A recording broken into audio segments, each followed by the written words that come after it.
years, my clients and colleagues have said to me that they just need a Rosie in their pocket. What they mean by that is reminders to bring them back to tools and resources that can help them be better in the moment, and a voice that challenges their thinking and encourages them to live their best and most fulfilled life. I always took it as a compliment and had a good chuckle about it.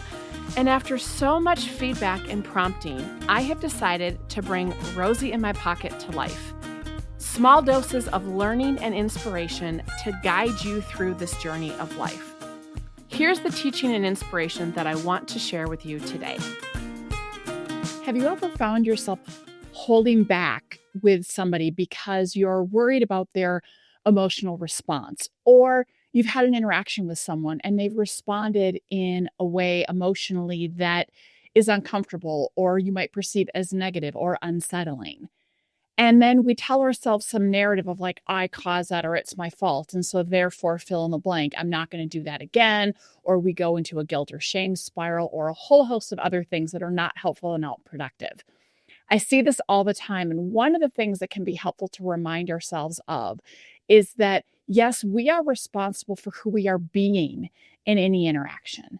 Am I being clear? Am I being curious? Am I being grounded? How am I showing up?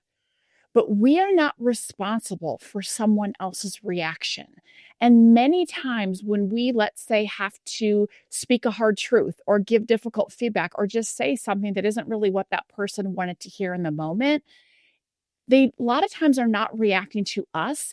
It is triggering some kind of default response that they've had many times over. And that's something that they have to work on. In other words, we are not responsible for someone else's emotions.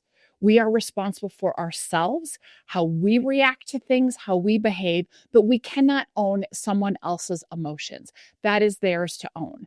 So the next time you find yourself holding yourself responsible or feeling responsible for someone else's emotional response, for someone else's actions, remind yourself that that is theirs to own. You did not cause their emotions. They are responsible for how they are feeling.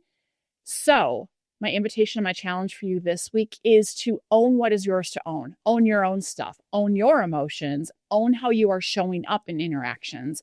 But let go of owning someone else's emotional reaction and see what opens up for you as a result. I would love to hear it. And remember, when we stop owning stuff that isn't ours to own to begin with, we have a greater opportunity to let more of our sparkle shine. I'm so grateful to be on your leadership journey with you. And even though I'm not physically in your pocket, I certainly cherish the opportunity to share my heart and learnings to help you. If this message inspired you today, I'd love to hear from you, or gift me a review on Apple Podcasts. Be well, my friends, and now go add a little sparkle to your day.